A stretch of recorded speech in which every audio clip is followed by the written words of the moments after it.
The two heavyweights in the capital showdown will both be in the Krishna Nagar constituency this evening. Kiran Bedi is expected to reach there about 5 p.m. Arvind Kejriwal will campaign in the same seat at 6 p.m. Remember, this is Harshvardhan's constituency. It's a very safe seat for the Bharatiya Janata Party that they've won multiple times in elections since 1993. This is the one seat that's been picked for Kiran Bedi to ensure that she's not stressed during the campaign, that she can help other candidates out as well.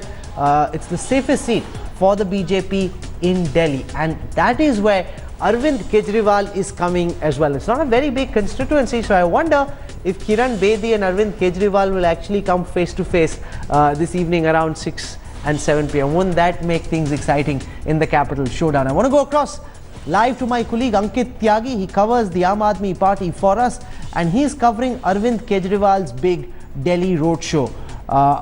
Ankit, what's your sense of the response amongst the people? Is he getting a rousing response, or is it rather lukewarm?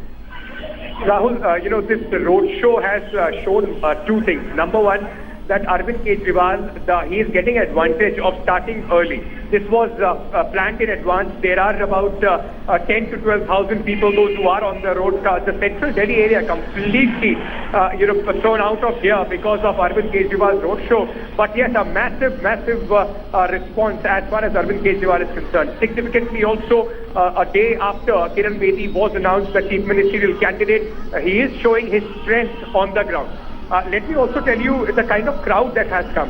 We have seen, a major chunk that has come have come from constituencies like Okhla, like Najafgarh, Madhya Mahal. So there is a lot of concentration of the minority voters, especially from the Muslim community, those who we can see here in massive presence, and also from the outer Delhi, which is where the Aam Aadmi Party believes that they are very strong, the minority and the lower middle class voters. And significant also that he started it from the Valmiki colony, a symbolic area. Last time also Arvind Kejriwal had began from here itself. Narendra Modi, the Prime Minister, started his Swachh Bharat Abhiyan. A lot of people saw that an attack on Arvind Kejriwal's vote bank also, but he trying to ensure and say that his vote bank is intact. The Krishna Nagar rally, of course, in the evening would be his statement on Kiran Bedi. Aam Aadmi Party leaders have already started saying by picking up a safe seat. Kiran Bedi has shown that she is not very confident. Arvind Kejriwal, he took on Sheila Dikshit when he came into the electoral fray. So all those things already been spoken here, but yes, a massive support here for Arvind Kejriwal, a good show of numbers, and now every single day you'll see these small Janasabhas and road shows in every constituency just to try and replicate this model. What is the Aam Aadmi Party making off the record of Kiran Bedi's inclusion? Because especially amongst the women voters of Delhi, Kiran Bedi expected to make a big dent. Are they concerned? Do they think of this as being a game changer? The fact that you've now got Arvind Kejriwal versus Kiran Bedi as opposed to the battle that they were projecting as one between Mukhi and Kejriwal? Well, in that way, BJP, of course, have gained a little bit of ground. Aam Aadmi Party internally, if you speak to them, they believe that BJP, at least by putting up a face, they have done two things. One thing that will go in favor of Arvind Kejriwal is that he now has a competition, a face to fight on with. Because they were very worried that if the battle becomes Arvind Kejriwal versus Narendra Modi, then it might be a Herculean task for Arvind Kejriwal to try and conquer that. On the other hand, the party, if you speak to the senior leaders, they already understand that the upper middle class and the middle class is completely staying away from the party. They believe that getting in Kiran Bedi will only consolidate that vote bank towards the BJP, but it's not going to harm their original vote bank that they are hoping would sail them through in this election. Do you share that perception, Javed? The fact that is this just projection, where the Aam Aadmi Party wants people to believe that they're not concerned about Kiran Bedi coming in? Because when I speak privately to AAP leaders, they do acknowledge that this is a game changer.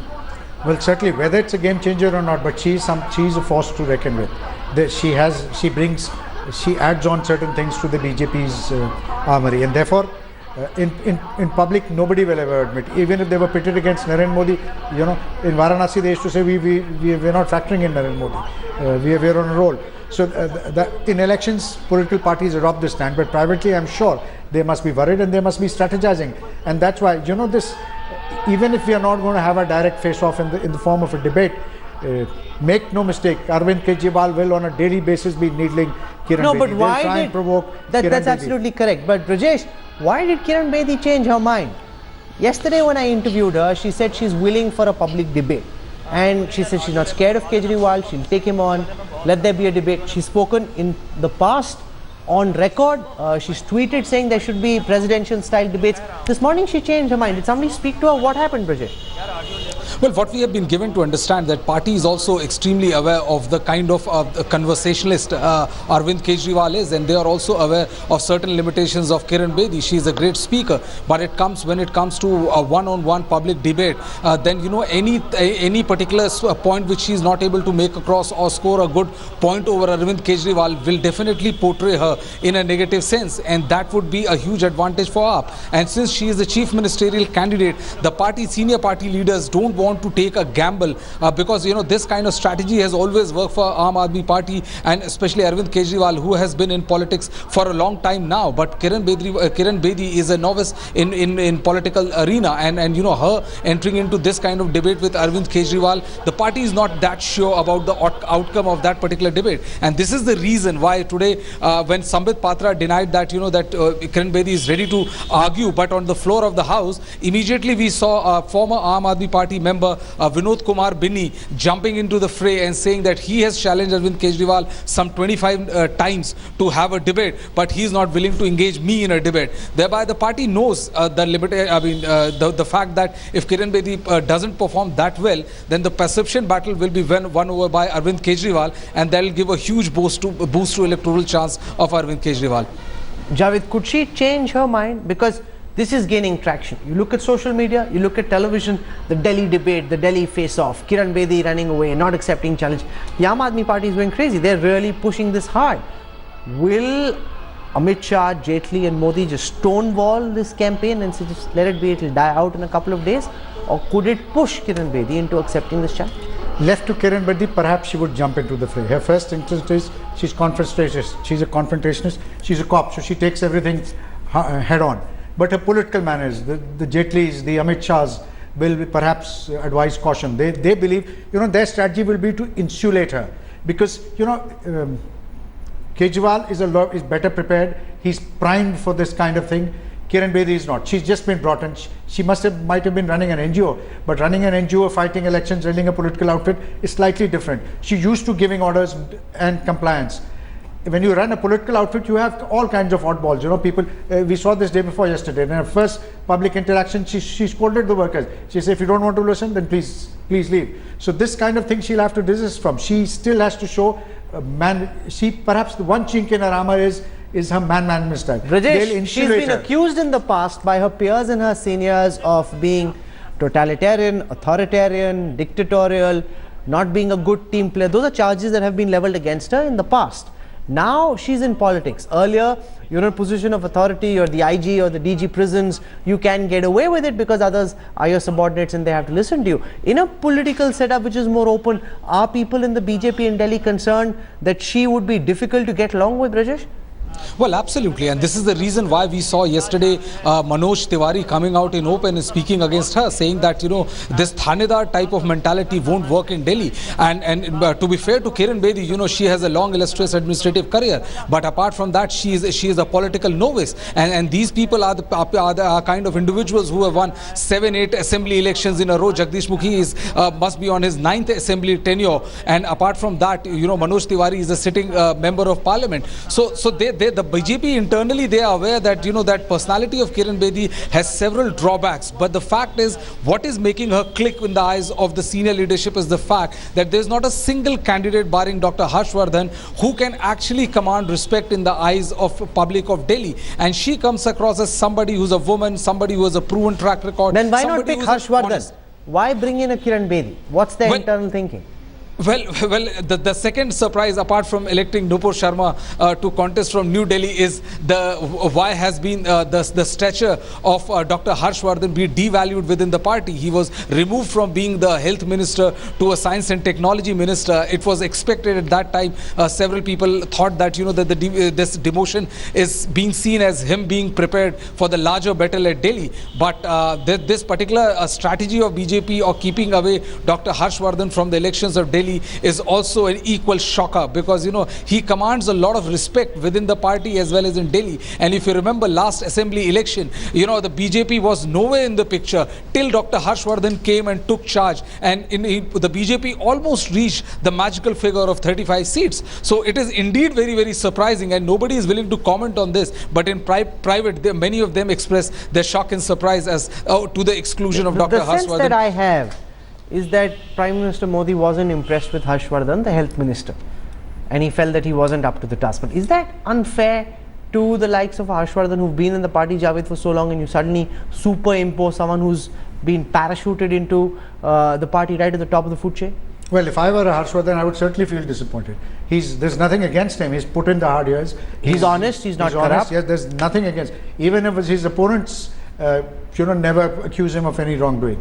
The only thing perhaps is that he could have been a lot more charismatic. He perhaps lacks the X factor that Kiran Bedi will bring. But then he's got years of service. You go to Krishna Nagar and you talk to people, he's almost as popular there as Narendra Modi is.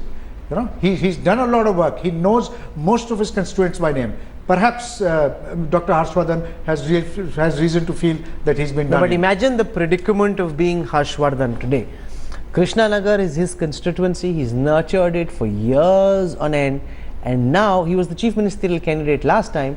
Now he has to get someone else elected from his seat as the chief ministerial candidate. Well, that's politics for you. And imagine also the fact that Kiran Bedi just till last week was in discussion with the India Today group to come on board as our election expert for the capital showdown. And now she could possibly end up being chief minister if our party wins. Ashar Khan, Sheila Dikshit government, she's taking on Arvind Kejriwal. So the Congress has put a heavyweight face there, the BJP not so. Yeah, and that's one of the reasons why I don't believe that the Congress party has just given it up. In the circumstances, they're trying to do what they can. They're putting their best. No, but if they got Kiran Walia to contest from, say, GK or Malviya Nagar, she contests from Malviya Nagar, she might actually win. No, they've got Yoganand Shastri, who's contested and won several times from Malviya Nagar. So Kiran Wale, yes, they want to put up a fight. They don't want to be seen as fading away. That's why they've got a Makan. That's why they've got all the others, or the Mahabal Mishras in.